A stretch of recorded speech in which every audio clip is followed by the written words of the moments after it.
No sé en qué momento exacto comenzó todo, solo recuerdo el silencio, un silencio espeso, casi sobrenatural. Los noticieros hablaban de crisis, de guerras, de un nuevo orden que se avecinaba, pero yo vi algo más. No lo imaginé. No fue un sueño, ni una alucinación provocada por el miedo. Fue real. Y aunque sé que muchos no me creerán, tengo que contarlo. Antes de que sea demasiado tarde. Antes de que las sombras cubran por completo este mundo y ya no haya retorno. Todo comenzó con una sensación como si algo invisible estuviera tocando el alma de la humanidad. Un peso, un presagio. Mientras la mayoría miraba hacia afuera, hacia los titulares, los líderes, los enemigos visibles, yo comencé a mirar hacia adentro. Y fue entonces cuando lo vi. Un velo oscuro, como una tela que descendía lentamente desde los cielos, cubriendo las naciones, cerrando ojos, apagando luces. Vi el espíritu de engaño moverse entre la gente como humo invisible. Y nadie decía nada, porque nadie lo notaba. Ya estaba dentro. Esa noche, mientras el mundo dormía, tuve una visión. Estaba en medio de un desierto antiguo, y frente a mí, una figura encapuchada sostenía un pergamino. Sus ojos no brillaban. Su voz no se oía, pero su mensaje fue claro. Todo lo que fue profetizado ha comenzado. Las llaves han sido entregadas y los sellos, uno a uno, serán abiertos. La humanidad se inclina ante las sombras y no lo sabe. Me desperté sudando, con un versículo en mi mente que jamás había memorizado. Isaías 62. Porque he aquí que tinieblas cubrirán la tierra y oscuridad las naciones. ¿De dónde vino esa palabra? ¿Quién la puso en mi interior? Desde aquel día comencé a ver cosas. En los símbolos, en los discursos, en los cielos mismos. Como si algo o alguien estuviera intentando hablar y todos fingieran no escuchar. Comencé a investigar, a buscar. Me sumergí en los antiguos textos, las profecías de Daniel, de Juan, incluso de Nostradamus, y entonces lo entendí. No eran locuras desconectadas, eran piezas de un mismo rompecabezas. Vendrá un tiempo en que el sol se ocultará a pleno día y las sombras reinarán sin necesidad de violencia, porque los hombres habrán entregado su voluntad. Eso decía una de las cuartetas olvidadas de Nostradamus. Y ese tiempo ya está aquí. Hoy, mientras grabo esto, sé que me arriesgo.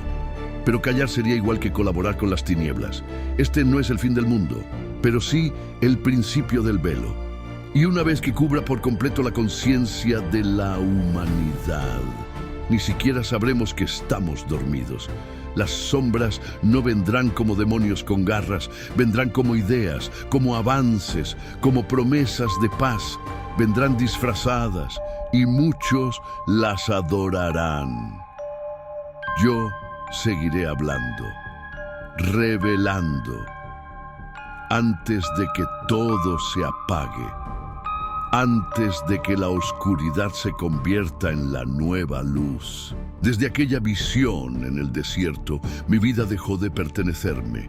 Las cosas que antes me parecían simples, cotidianas, incluso inocentes, comenzaron a mostrarme otra cara. Todo tenía un doble significado. Las palabras, los símbolos, los cambios geopolíticos, los movimientos en la atmósfera, los eventos naturales. Todo estaba alineado, como si una inteligencia invisible estuviera reescribiendo la historia humana frente a nuestros propios ojos, pero usando tinta invisible. Aquellos que aún tienen la mirada limpia, los pocos que se niegan a dormir, pueden verlo. Yo lo vi. Comenzó en el cielo. No hablo de meteoros ni eclipses, eso sería demasiado obvio. Hablo de algo más sutil, más peligroso, La manipulación de la interpretación de los cielos se decía que era solo clima extremo, que los rayos que caían donde nunca antes lo hacían, que el rojo en los cielos nocturnos, que los zumbidos que parecían surgir desde lo alto como trompetas apagadas. Todo eso eran fenómenos normales, naturales. Pero los antiguos sabios dejaron advertencias. Cuando las señales ya no sean vistas como señales, cuando el cielo grite y nadie escuche, entonces vendrá el falso amanecer. Recuerdo el día que lo vi con mis propios ojos. Fue poco antes del solsticio. El cielo tenía un color imposible. No era amanecer ni ocaso. Era una mezcla de tonos púrpura, anaranjado y una línea negra en el horizonte, como si una sombra gigante hubiera sido proyectada desde otro mundo. Los pájaros se detuvieron en el aire, los perros dejaron de ladrar y un silencio absoluto se posó como una mortaja sobre la ciudad. Aquello no era normal, aquello no era de este mundo. Y sin embargo, los noticieros hablaban de una maravilla atmosférica. La gente sacaba fotos, sonreía y volvía a sus rutinas. Pero yo sentí que algo se había roto. Esa noche tuve otra visión. Caminaba por una ciudad donde todo brillaba.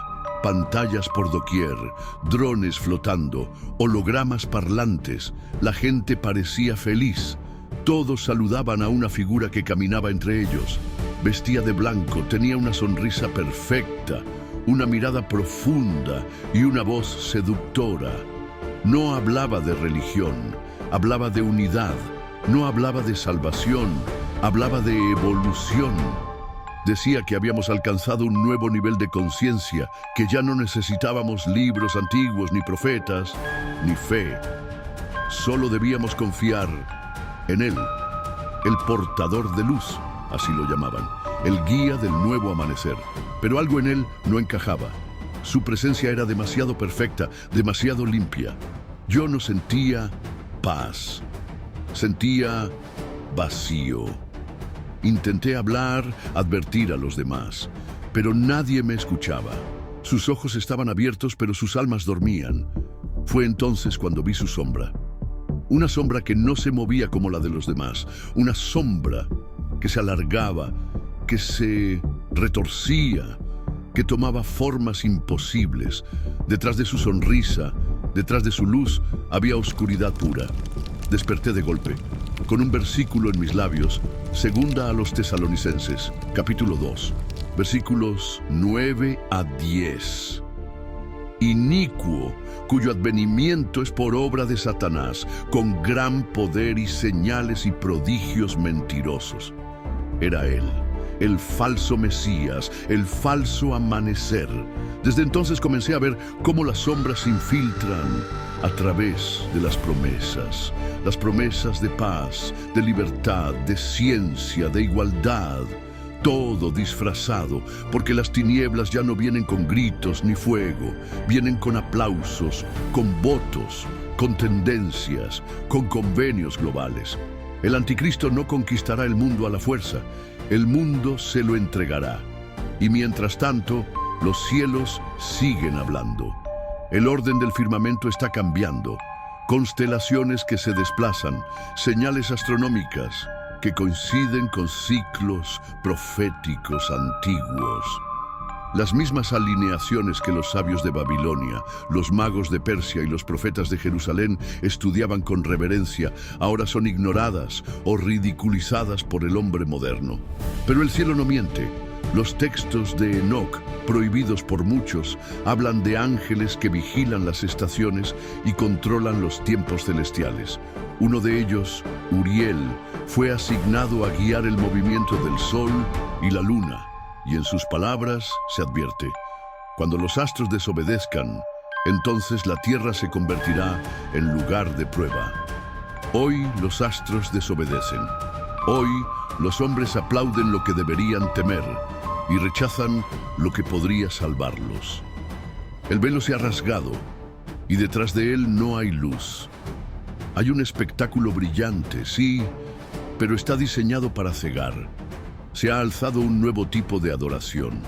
La adoración a la humanidad como Dios, al progreso como salvación, a la tecnología como redención. Es el amanecer que no es amanecer, es una luz que no calienta, una esperanza que no salva. Yo sigo aquí, grabando, anotando, dejando estas crónicas que quizás un día encuentres cuando todo lo demás se haya apagado. No soy un profeta, no soy un sabio, solo soy un testigo, un eco del pasado que intenta advertir al futuro. Las sombras no están por venir, ya están aquí. Pensé que ya lo había visto todo, que no quedaba nada más por revelarse, pero me equivoqué. Aquel que cree haber entendido el misterio solo ha arañado su superficie. Lo que vi después no fue solo una visión, fue una advertencia, una herida abierta en la historia del mundo. Algo que ya se está formando ladrillo por ladrillo, pensamiento por pensamiento, no en la tierra, sino en el corazón del hombre.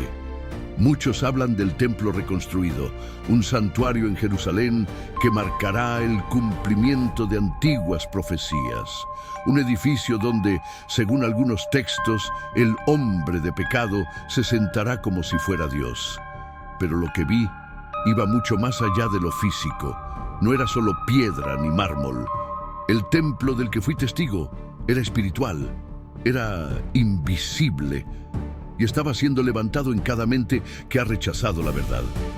En mi visión, caminé por un corredor largo, blanco, sin ventanas. Al fondo, una puerta entreabierta dejaba ver una luz dorada. Crucé el umbral y me encontré dentro de un templo. No había ídolos, ni cruces, ni símbolos religiosos, solo pantallas.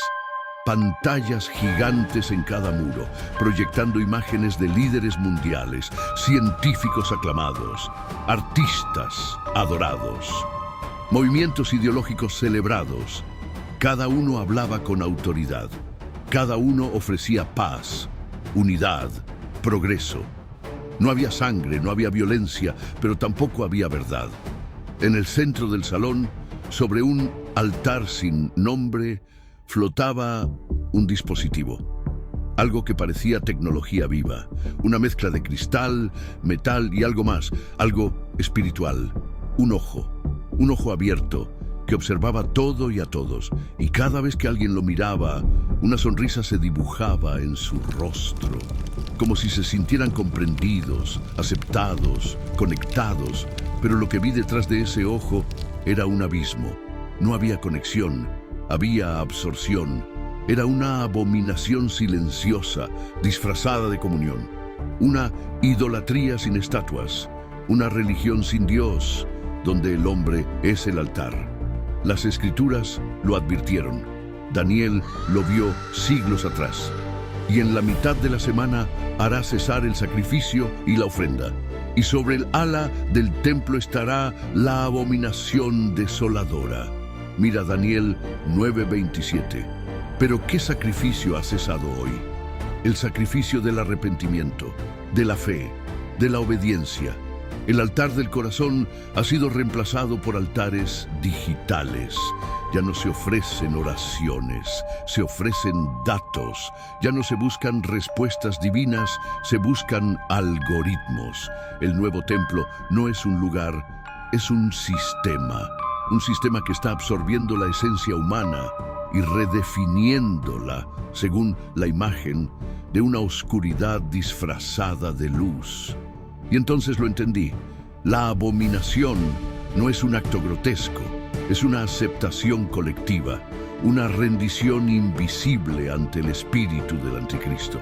No hará falta que una figura se siente literalmente en un trono físico, porque ya se ha sentado en millones de tronos internos.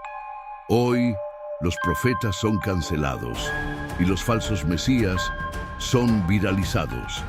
Las verdades eternas son tildadas de discursos de odio, mientras la mentira es celebrada como virtud.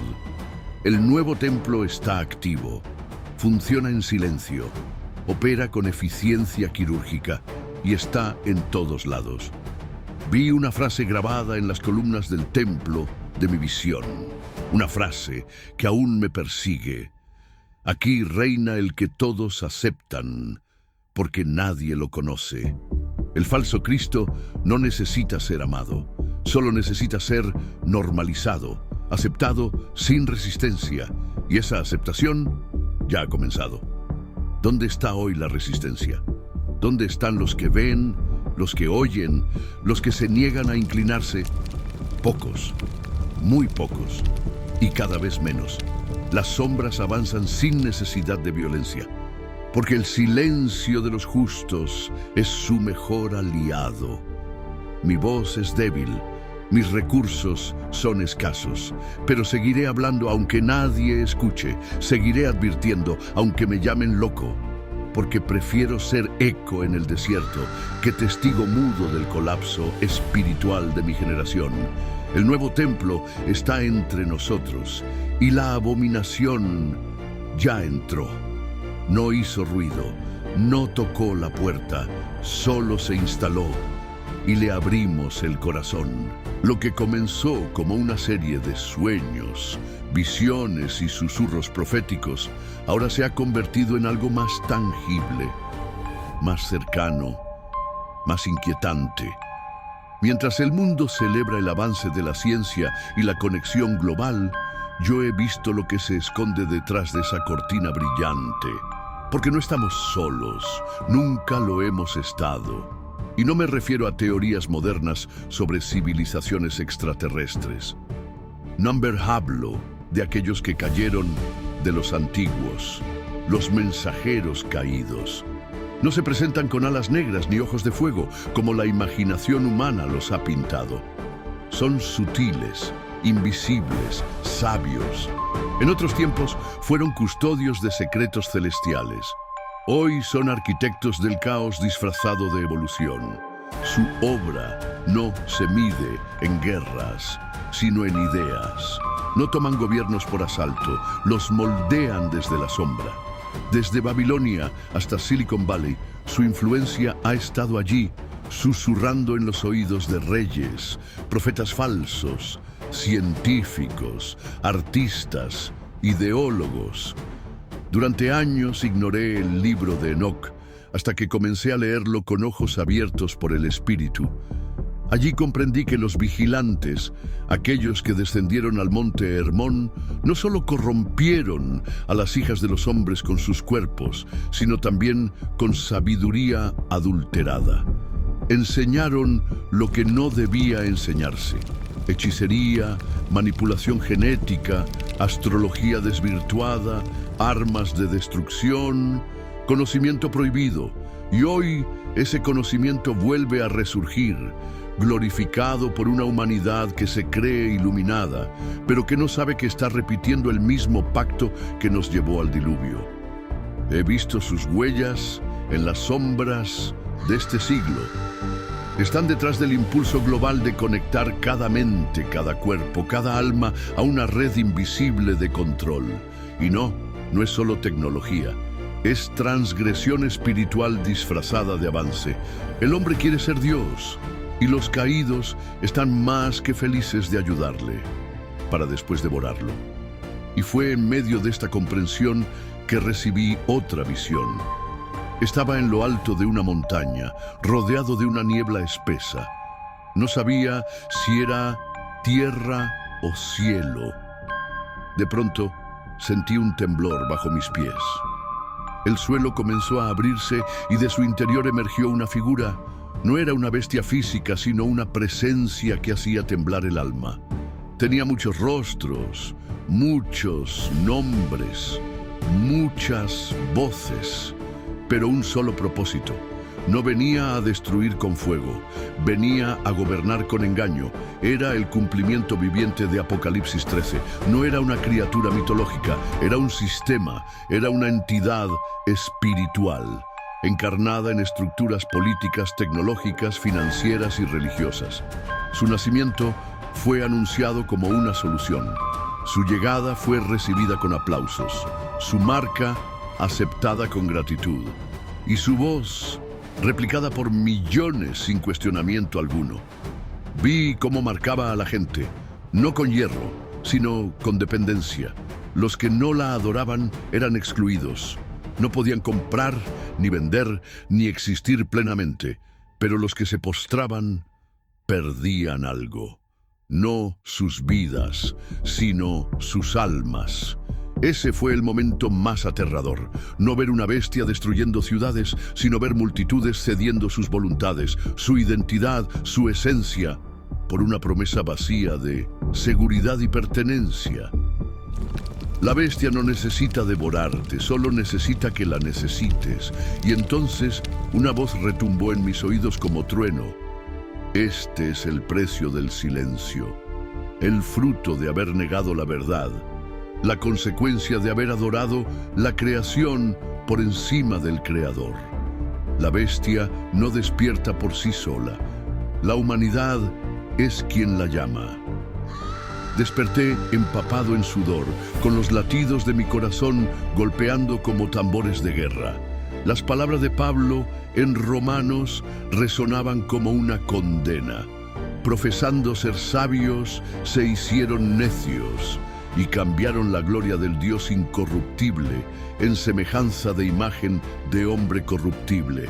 Hoy, mientras veo a las naciones danzar al ritmo de una falsa libertad, mientras escucho a los líderes clamar por unidad sin verdad, mientras la moral se redefine y la espiritualidad se reemplaza por experiencia emocional vacía, sé que la bestia no solo está despierta, está gobernando desde dentro. Yo seguiré escribiendo, seguiré advirtiendo, no con gritos, sino con verdades, no con odio, sino con lágrimas, porque aún hay tiempo, aún hay quienes pueden despertar. Pero deben saber que la lucha ya no es entre derecha e izquierda, entre ciencia y religión, sino entre luz y sombra, entre espíritu y sistema, entre la verdad eterna y la mentira perfecta. La bestia ha sido llamada, y su reino ya no es futuro, es ahora. El mundo aplaude, pero el cielo tiembla.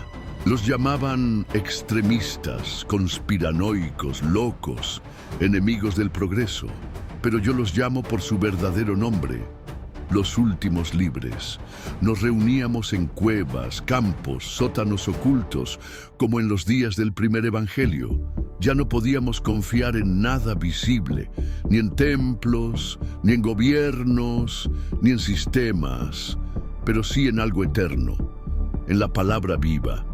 Recitábamos los pasajes prohibidos, los versículos que ya nadie se atrevía a predicar, los que hablaban de juicio, de arrepentimiento, de verdad absoluta. Y en ese exilio voluntario, en esa renuncia silenciosa, ocurrió lo inesperado. La luz regresó. No era la del mundo, no venía de una pantalla ni de una lámpara, era interna, una presencia que lo llenaba todo. Una llama que no consumía, pero lo transformaba todo. Y entonces entendí, no todos habían caído, no todos se habían rendido. Dios siempre guarda un remanente. Y así como Moisés sacó a su pueblo de Egipto, así como Lot fue sacado de Sodoma, y como Noé fue preservado en su arca, un nuevo éxodo silencioso comenzó a ocurrir. No con millones, sino con los justos, con los quebrantados, con los perseguidos, con los que eligieron la cruz en vez del aplauso. Ese éxodo no era geográfico, era espiritual, una salida del sistema, una renuncia a las sombras, un rechazo a la mentira, pero no fue fácil. Muchos fueron capturados, otros traicionados por sus propios familiares, algunos desaparecieron. Y sin embargo no teníamos miedo, porque la luz en nosotros ya no podía ser apagada. Fue entonces que el cielo se partió como un pergamino, y lo que tantos negaron, ridiculizaron y combatieron, se manifestó con gloria, ya no como cordero, sino como león. Vi al Hijo del Hombre descender, no como imagen religiosa, sino como verdad absoluta. sus ojos como llamas, su voz como muchas aguas, y en su presencia las sombras huyeron como niebla ante el sol. No hubo necesidad de ejércitos, no hubo disparos, solo justicia. La bestia fue expuesta, el falso amanecer extinguido, y los que se burlaron callaron. Pero los que resistieron resplandecieron como el sol en su fuerza. Hoy, mientras escribo estas últimas líneas, sé que muchos no vivirán para ver ese día. Algunos caerán en el camino, otros serán silenciados, pero sus voces no habrán sido en vano, porque cada verdad dicha, cada lágrima derramada, cada renuncia por causa del reino será recompensada. Ya no temo, ya no dudo, porque entendí que la oscuridad nunca tuvo la última palabra. Y si has llegado hasta aquí, si aún estás escuchando, si sientes que hay algo dentro de ti que aún no se ha rendido, entonces te digo, tú también formas parte del remanente. Tú también puedes levantarte. Tú también puedes caminar hacia la luz, aunque el mundo entero esté cubierto por sombras.